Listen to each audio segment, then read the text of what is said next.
All right, let's get into a case that it shattered everything criminal profilers thought they knew. This is a story about crimes so random, so unpredictable, that they basically held an entire state hostage in fear, forcing law enforcement to throw out the playbook and question everything. So let's just start with this one big question, right? What happens when a serial killer doesn't play by the rules? No preferred victim, no consistent MO, no clear motive. What are you even left with? Just pure, terrifying chaos. Well, in the mid-1980s, that question wasn't hypothetical anymore, not for the people of California. For over a year, they were haunted by a man named Richard Ramirez, who the media, of course, would call the Night Stalker. His name basically became a synonym for random, brutal violence. To really get a handle on the kind of terror he created, you've got to start with his method, or more accurately, his complete lack of one. And that's where we're going to start. Violence without a pattern. And this is where it gets so wild. Just look at this contrast. Profilers are trained to hunt for offenders who want control, right? They follow a pattern, they plan their attacks, they have a specific type of victim. But Ramirez? He was the polar opposite. He was driven by chaos, totally impulsive. His victims were random, and his attacks were just pure crimes of opportunity. I mean, this just shows you how impossible he was to pin down. His victims could be anyone, men, women, children. The age range was all over the map. His methods? They could be anything from assault to murder. And get this, he wasn't stalking a person, he was stalking a location. Any home that looked like an easy target was suddenly in danger. For investigators, it was like chasing a phantom. There was just no thread connecting the crime. So, this randomness, it wasn't just a nightmare for the police. No, it was the very engine that created this massive wave of public terror.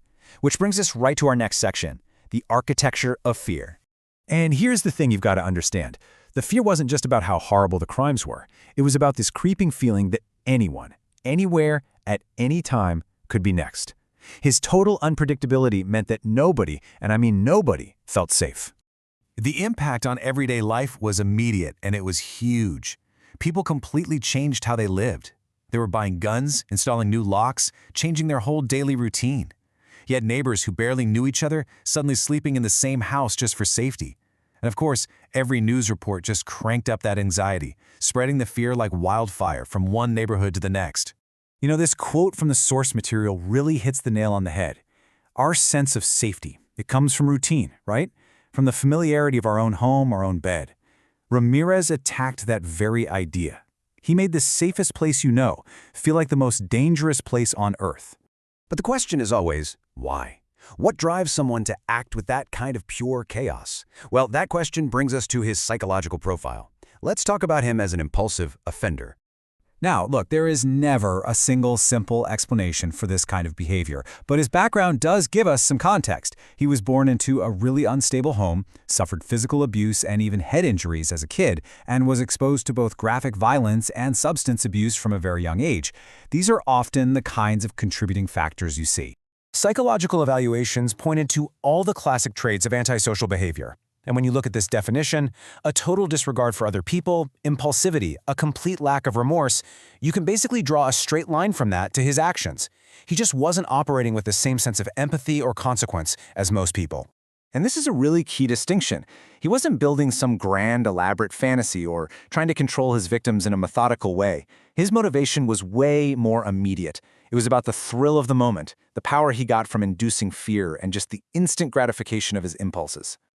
So it's kind of fitting, isn't it? A crime spree that was defined by chaos came to an end in an equally chaotic way, which leads us to our final section, the unpredictable conclusion.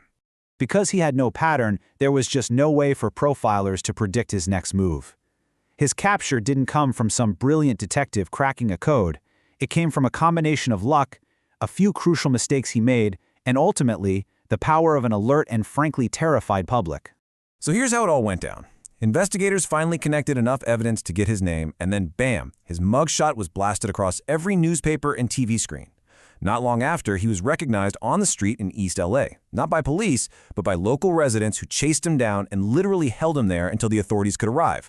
The very community he had terrorized was the community that captured him.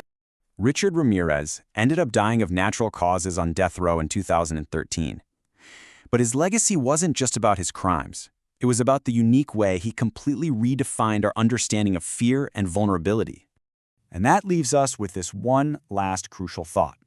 Most predators, they exploit something concrete, right? Like trust or a position of authority. Ramirez was different. He exploited the most fundamental human fear there is, the fear of the unknown. He exploited uncertainty.